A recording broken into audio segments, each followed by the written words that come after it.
Solo Media Group. La radio pour vous, par vous.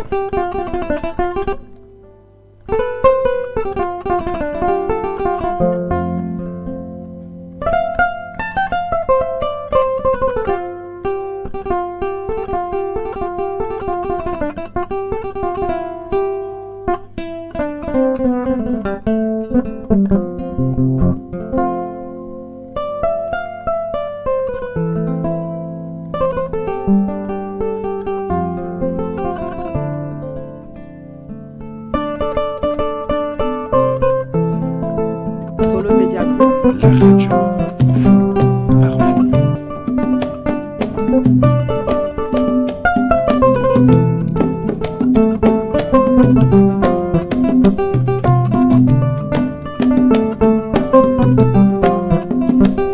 Solo Media Group. Dans un instant, le journal.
Solo Média, merci de rester fidèle à nos programmes. Bonjour et bienvenue à toutes et à tous ce mercredi 8 avril 2026. Nous nous excusons de ces minutes de retard indépendants de nos volontés. Bienvenue à toutes et à tous pour cette matinale, le journal.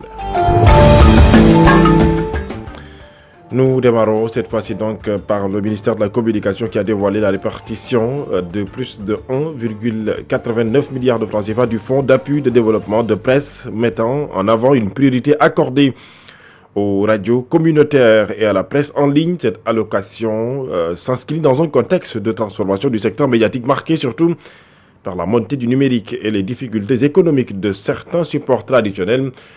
Suivons les détails dans ce récit signé Sira Béatrice Nyon. Le ministre de la Communication, Alioune Sall, a publié le rapport détaillé sur la gestion du Fonds d'appui et de développement de la presse, révélant une enveloppe globale de plus de 1,89 milliard de francs CFA destinés aux entreprises de médias. Selon ce document, la plus grande part du financement revient aux radios communautaires qui bénéficient de plus de 412 millions de francs CFA. Ce choix reflète leur rôle essentiel dans la diffusion de l'information de proximité, notamment dans les zones rurales où elle reste souvent le principal canal d'accès à l'actualité. La presse en ligne arrive en deuxième position avec plus de 326 millions de francs CFA. Cette allocation confirme la progression du numérique dans le paysage médiatique sénégalais, porté par l'évolution des usages et la montée en puissance des plateformes digitales. Les télévisions reçoivent quant à elles 157,5 millions de francs CFA, tandis que la presse écrite obtient 106 millions de francs CFA. Ces montants interviennent dans un contexte difficile pour ces acteurs confrontés à la baisse des revenus publicitaires et à la concurrence accrue du numérique. Enfin, les radios commerciales ferment la marche avec une dotation de 96,25 millions de francs CFA, un niveau plus modeste qui s'explique notamment par leur dépendance plus forte aux ressources publicitaires. À travers cette répartition, les autorités affichent une volonté de soutenir les médias tout en cherchant à assurer une gestion plus transparente, équitable et adaptée aux réalités actuelles du secteur. Nous restons toujours sur la publication du rapport du Fonds d'appui de développement à la presse sénégalaise. Le directeur de la communication au ministère de la Communication, il s'agit donc de Habibou Dia, est revenu en détail sur le processus de dépôt de demandes en ligne et en présentiel. Nous l'écoutons au micro de Sira Béatrice Ndione. Quand tu démarres la procédure et que tu ne la termines pas, la plateforme t'en informe. Elle te notifie que tu es en phase de brouillon et si tu effaces des modifications, elle t'en avertit également. J'ai avec les membres de la commission la possibilité de suivre toutes les actions. Lorsque quelqu'un télécharge des données, je reçois des notifications et j'ai accès à l'ensemble des opérations effectuées, la date, l'heure et les documents fournis en un clic.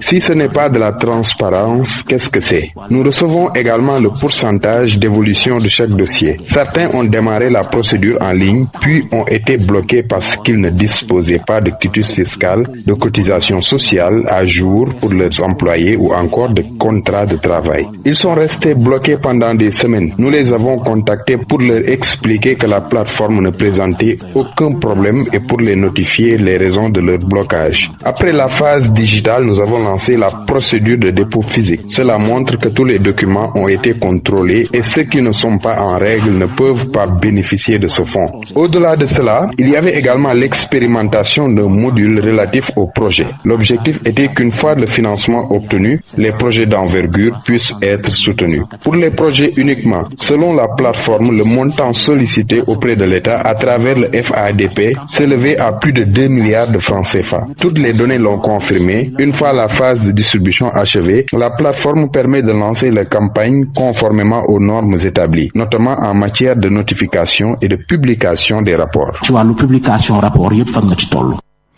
Habibou Dia, que vous venez à l'instant d'écouter, le directeur de la communication au ministère de la Communication et des Télécommunications qui expliquait notamment cette procédure et les critères. Sachez qu'il est revenu sur le pourquoi de grands groupes de médias sont donc zappés, notamment le groupe GFM, le groupe D-Médias, ainsi que la 7 TV, selon Habibou Dia. Soit certains organes de presse n'ont pas fait la demande ou leurs demandes sont incomplets, c'est-à-dire qu'ils ont soumis des dossiers incomplets. A-t-il donc expliqué? Habibou Dia est revenu sur justement le cas de E-Média et de la 7 TV, selon le directeur de la communication. Les deux médias ont des difficultés donc à fournir un quitus fiscal. Vous écoutez Le Média, il est exactement 7h15 à Bambilor. Si vous nous suivez, eh bien nous poursuivons cette fois-ci pour parler d'autres choses. Le ministre des Transports terrestres, Yankoba Diémé, déplore la poursuite de la grève des transporteurs malgré les avancées issues des négociations, notamment donc dimanche dernier, lors de la dernière rencontre des transporteurs avec leur tutelle. Il annonce en coordination des ministères des Forces armées et de l'Intérieur des mesures visant à assurer la continuité du service public ainsi que la sécurité des transporteurs souhaitant poursuivre leurs activités. Nous écoutons à ce propos Yankoba Diémé au micro de Baïndongo Fall. En premier lieu, il y a des transporteurs désireux d'exercer leur activité, mais contraints de reculer en raison de la présence de grévistes qui ne suivent pas uniquement un mot d'ordre syndical. Certains individus, animés de mauvaises intentions, interpellent des usagers sur la route et saccagent des véhicules. Il est du devoir de l'État de garantir leur protection. Je vous informe que dans les prochaines 48 heures, si la situation ne s'améliore pas, l'État mettra les moyens nécessaires. Le Premier ministre m'a autorisé à informer l'ensemble des Sénégalais que toute personne interpellée pour des actes de vandalisme sera sévèrement sanctionnée. Chacun a le droit d'observer une grève, mais sans impacter négativement les autres citoyens. L'État a également le devoir de protéger ses infrastructures et ses patrimoines. Concernant la visite technique, certains transporteurs ont exprimé des exigences, notamment celle de voir les services de l'État se déplacer dans leurs différentes localités. L'État a accepté cette demande afin de faciliter la tenue des visites techniques. Ceux qui se conformeront à cette mesure pourront effectuer leurs visites techniques, tandis que ceux qui refuseront se verront délivrer des macarons leur interdisant de circuler sur le territoire national.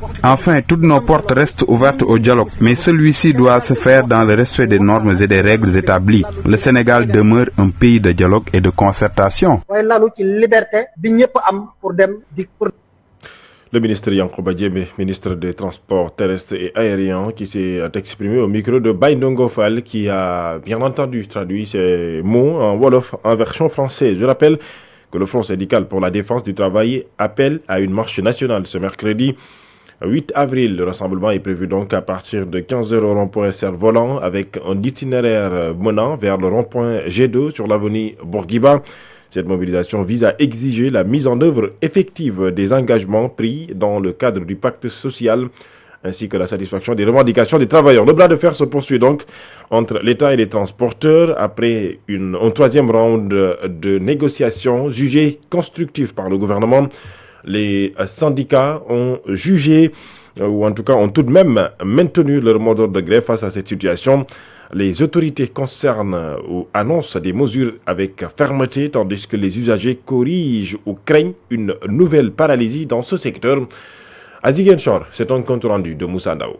Le gouvernement ne cache pas son incompréhension. Dimanche, un troisième round de discussion s'est tenu entre les autorités et les représentants du secteur du transport. Selon le ministre Yankouba Diémé, en visite à Ziguinchor, plusieurs points d'accord avaient pourtant été trouvés. L'État affirme avoir répondu favorablement à plusieurs revendications. La visite technique mobile dans les régions pour certains véhicules de transport, la simplification de certains contrôles et l'élargissement de la couverture sociale aux travailleurs du secteur. Nous avons mené des négociations dans le cadre d'un dialogue que nous avons estimé franc et que nous avons estimé également direct. Et si je devais me tenir à l'ambiance des discussions, si nous étions allés trop vite en besogne, nous-mêmes allions déclarer que nous nous sommes entendus avec les transporteurs. Après avoir obtenu un accord sur 5 points, sur globalement 10 qu'ils ont posés, nous sommes surpris de voir qu'ils sortent pour décréter une grève illimitée. Au cœur du dossier, il y a aussi la volonté affichée de l'État de moderniser durablement le transport public, renouvellement du parc, sécurité routière, rénovation des gares routières. Pour le gouvernement, ces réformes ne peuvent plus attendre. Mais le renouvellement du parc et la modernisation du transport, ça ne doit pas faire l'objet d'un choix. Il faut calculer et prendre en compte le citoyen qui choisit de prendre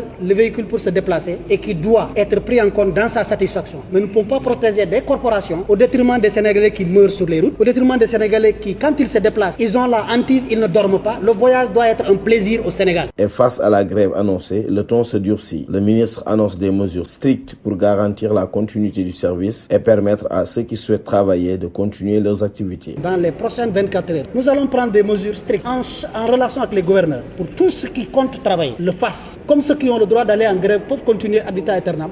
Nous avons le devoir de protéger tous ceux qui veulent travailler. Ça, c'est le devoir de l'État. Nous sommes dans un pays de droit. C'est le droit de travailler qui prime sur le droit de grève, qui est une parenthèse à fermer rapidement. Selon les autorités, certaines gares routières ont déjà repris leurs activités. Mais pour les usagers, la crainte d'une paralysie reste bien réelle. Reste à savoir maintenant si l'appel à la grève sera suivi massivement ou si la fermeté annoncée par l'État fera reculer le mouvement.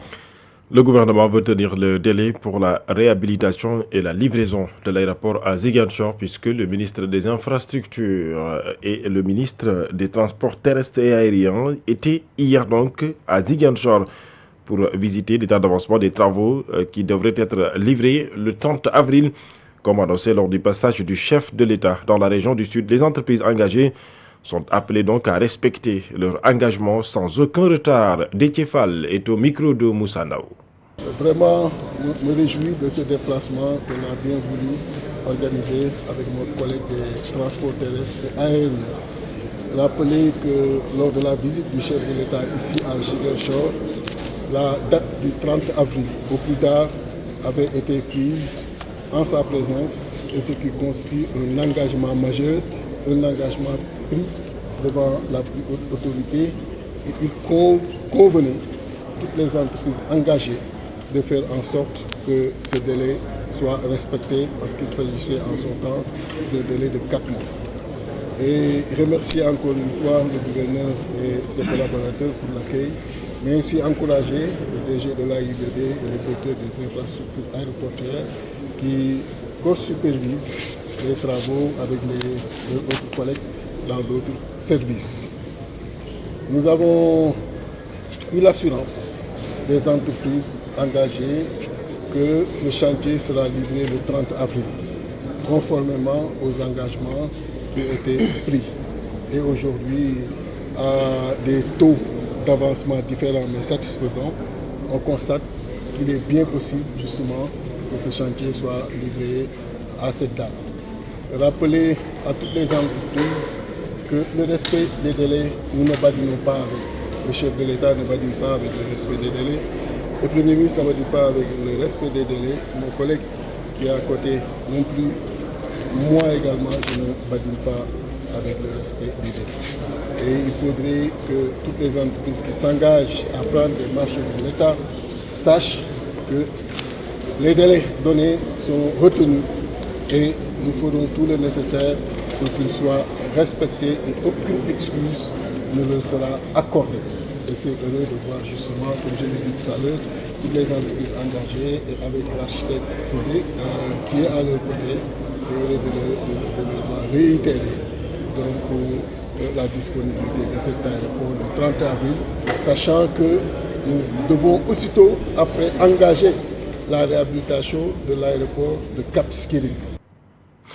À noter, notamment donc dans le cadre de la grève des transports, eh bien sachez que le secteur est fortement paralysé, ce qui impacte bien entendu les Sénégalais. Cette grève perturbe fortement donc le quotidien des populations au niveau national, notamment dans la capitale sénégalaise, en difficulté de déplacement et solidarité des acteurs du secteur. La situation reste aujourd'hui particulièrement tendue.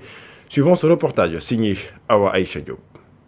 Sont absents, arrêts bondés, usagers désemparés à Dakar, la grève des transports urbains plonge la capitale dans une véritable paralysie. Moussé Fall, un chauffeur de Cheikhou Chérifou, nous parle des impacts. Et si on se disait la vérité, les Cheikhou Chérifou n'ont pas leur place dans le transport. Le milieu de transport est tellement organisé, ils n'ont même pas de papier ni de pièces qui attestent peuvent véritablement exploiter la route. Ils ne doivent pas faire partie des transporteurs.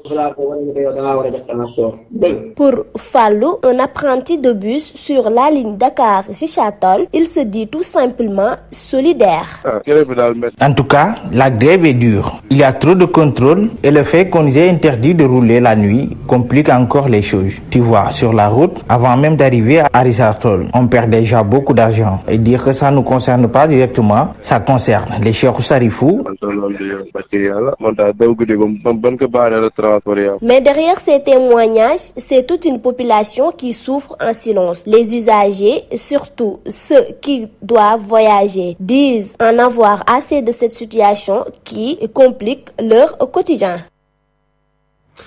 Merci à vous, Awa Aïcha Diop, pour ce reportage. Cette fois-ci, nous parlons de toute autre chose, au-delà du transport. À Saint-Louis, les vagues d'arrestation du phénomène de l'homosexualité a encore une fois insisté sur les jeunes à organiser des journées de tests de dépistage du VIH-Sida pour freiner la propagation de cette maladie dans le nord du Sénégal.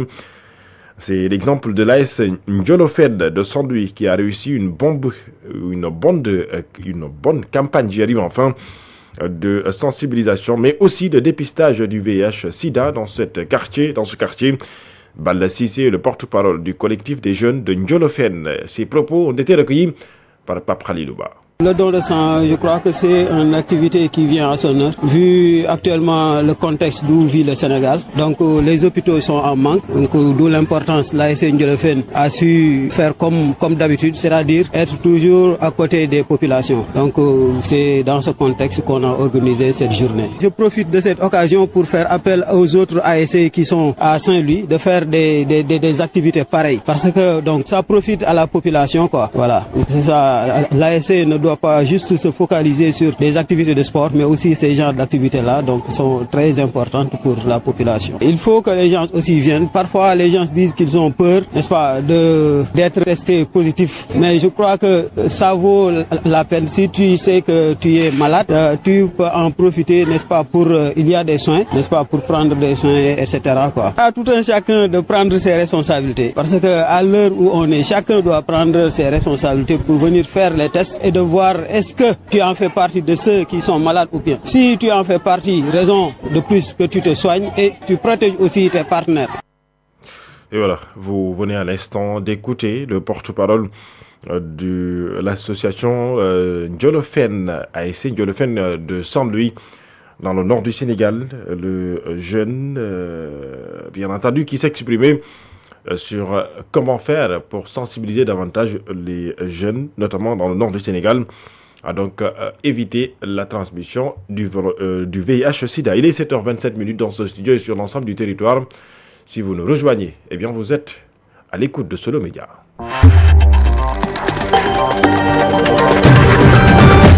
Le reportage du jour nous mène au marché Bignona de Grand Yoff où un litige foncier oppose les commerçants et les autorités qui veulent attribuer le marché à la filière porcine, à l'église Pentecôte pour la construction d'un lieu de culte. Face à cette situation, les occupants brandent les muscles et ne comptent pas bouger de cet espace. Ils interpellent notamment l'État du Sénégal à venir régler ce problème. C'est différent.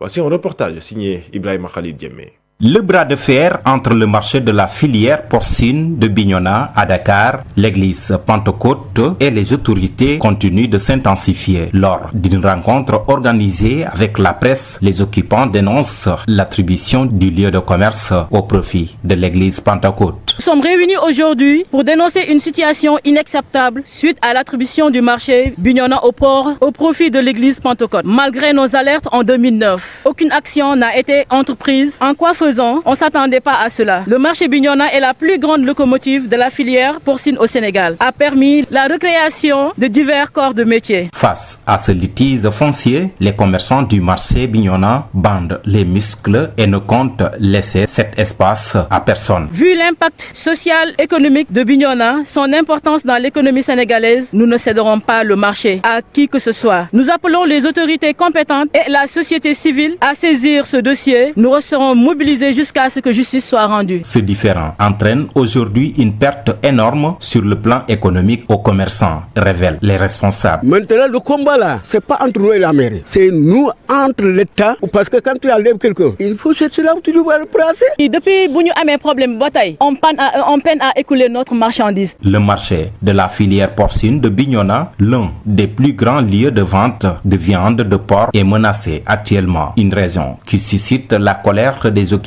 qui interpellent l'État du Sénégal face à ce problème. Merci à vous, Ibrahim Khalil Djemé. Sachez que l'État du Sénégal, en tout cas, ces personnes restent déterminées pour faire face justement donc à l'État du Sénégal. Ils en interpellent les autorités pour venir donc prendre les décisions qu'il faut.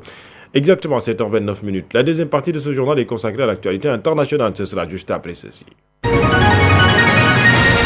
Actualité internationale.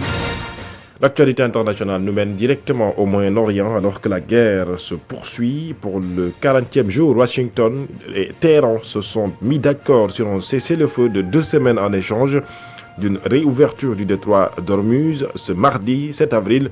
Cependant, ce cessez-le-feu n'inclut pas le Liban, dit Israël. Le président français Emmanuel Macron salue une très bonne chose, mais dit que le cessez-le-feu doit inclure pleinement le Liban.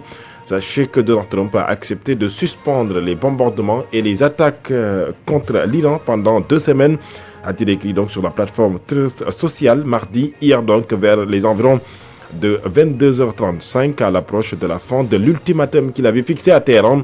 Il affirme que l'Iran a soumis à Washington un plan viable en 10 points, lequel constitue une base de travail pour négocier. Les États-Unis sont aussi prêts à cesser le feu si l'Iran rouvre complètement le détroit d'Ormuz, a écrit Donald Trump, le président américain. Le premier ministre pakistanais Shehbaz Sharif a affirmé que les États-Unis, l'Iran et leurs alliés avaient accepté le cessez-le-feu partout, y compris au Liban, à la suite d'une médiation pakistanaise visant à mettre fin à plus de 5 semaines de guerre au Moyen-Orient.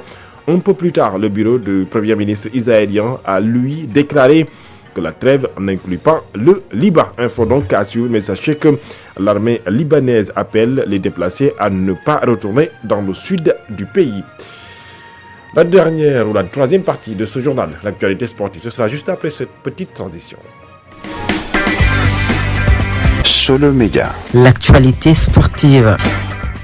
L'actualité sportive, sachez que le président de la Confédération africaine, Patrick Motsepe, est déjà au Sénégal et il souhaite rencontrer les autorités sénégalaises puisque le président de la Fédération sénégalaise de football avec d'autres responsables fédéraux, ou en tout cas ont bien entendu reçu le président de la Confédération africaine de football, Patrick Motsepe, à sa descente d'avion hier à l'aéroport international Blaise Diagne à travers un communiqué officiel rendu public par la Fédération sénégalaise de football. Cette visite sera ponctuée de plusieurs séquences institutionnelles et protocolaires avec des rencontres prévues avec les autorités du football sénégalais. Sachez que le président de la Confédération africaine de football, Patrick Motsepe, va rencontrer ou doit rencontrer le président Bassirou Diomaye Diakhar Faye en début d'après-midi, selon des informations, même si, donc il faut le préciser, la présidence n'a pas encore confirmé une rencontre, en tout cas une réception du président de la Confédération africaine de football par le chef de l'État sénégalais. Une visite qui s'inscrit dans un contexte assez particulier, il faut le rappeler, avec le recours du Sénégal au tribunal arbitral du sport pour contester la décision du jury d'appel de la CAF et la prise en otage au Maroc de 18 supporters sénégalais depuis aujourd'hui, donc plus de 81 jours qu'ils sont donc détenus injustement au Maroc, il faut donc le dire. L'actualité sportive, c'est aussi la Ligue des Champions, avec surtout les matchs des quarts de finale qui se poursuivent ce soir. À 19h, l'équipe de Barcelone jouera contre l'équipe de l'Atlético Madrid en Espagne, là où Liverpool fera face au Paris Saint-Germain, le champion en titre, ou en tout cas le tenant du titre Paris Saint-Germain, donc, qui fera face aux Reds de Liverpool. Les résultats des matchs d'hier: le Real Madrid s'est incliné face au Bayern Munich. Eh bien, une victoire donc des Bavarois, 2-1 face à l'équipe du Real Madrid, pourtant qui était à domicile au Santiago Bernabéu. L'équipe de Bayern Munich prend donc une bonne option pour la qualification en demi-finale de la Ligue des Champions. En attendant donc le match retour qui se jouera au niveau donc de l'Allemagne. Eh bien, dans l'autre affiche qui avait opposé Sporting face à l'Arsenal, Arsenal a défait donc Sporting Portugal en but à 0. Une victoire qui permet donc au club anglais de prendre, bien entendu, une bonne option pour la qualification en demi-finale en attendant la manche retour. C'est tout pour cette page sportive. On a aperçu les quotidiens parus ce mercredi avant de boucler. Solo Media Group. La revue de presse.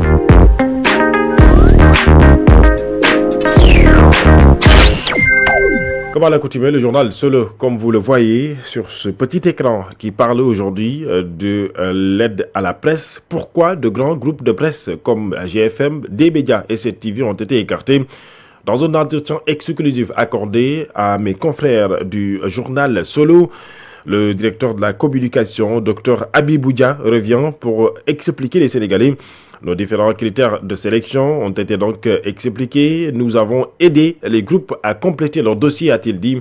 Il n'y a pas eu de favoritisme, selon le directeur de la communication, Dr Abiboudia. Certains ont volontairement décidé de ne pas déposer de demande. Il n'y avait jamais eu de rupture de communication entre le ministère et les groupes de presse, a-t-il laissé entendre dans cet entretien que vous pourrez également donc retrouver en exclusivité dans le quotidien Solo. Vox Populi revient toujours donc sur ce rapport 2025 du Fonds d'appui et de développement de la presse. Les critères, les chiffres et les bénéficiaires ont été donc dévoilés. Nous informe le journal Vox Populi. Le ministre Alioune Sall a en première ligne montré ou vanté un acte de transparence sans précédent dans l'histoire de ce fonds, là où le CEDEPS dénonce une répartition inique et inégale et contre-attaque donc la presse ou en tout cas les autorités sénégalaises, notamment le ministre chargé de la communication. Au-delà du journal Vox Populi, le quotidien également met à sa une ce matin l'image de Alioune Sall, le ministre de la communication. Fonds d'appui à la presse dissous d'une répartition, la part du lion aux structures de l'État du Sénégal, des médias, GFM ainsi qu'à Avenir Communication, etc. non servis. Le CEDEPS réagit aujourd'hui puisque, il faut le dire, le CEDEPS fera donc une conférence de presse ce mercredi. Autre quotidien, le quotidien Sud Quotidien en parlait également ce matin. La gestion et répartition du Fonds d'appui et de développement de la presse 2025. L'État déroule, le CEDEPS se braque, affiche le quotidien Sud ce matin. pour le quotidien. Donc, point actu, le journal est revenu sur un autre sujet, notamment la société civile qui tire la sonnette d'alarme par rapport à la modification du code électoral.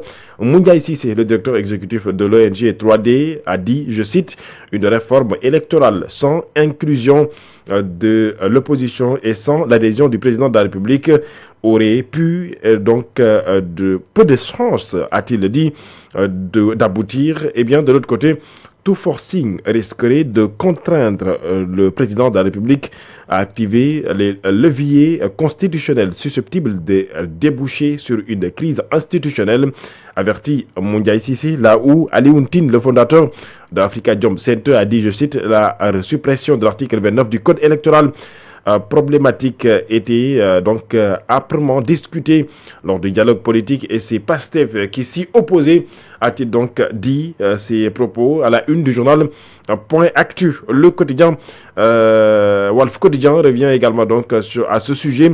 La manifestation des syndicats, l'opposition se joint au combat. Cette manifestation donc est prévue cet après-midi à partir donc de 15h. Eh bien, le journal LAS donne la parole ou revient sur la grève des transporteurs.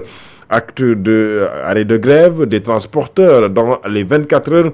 L'État hausse le ton. Yankoba Diémé est mis en exergue à la une du quotidien LAS ce matin. Le journal L'Observateur parle également de la présidentielle de 2029, le joker juridique qui ouvre grand les portes à Ousmane Sonko. La rétroactivité ne se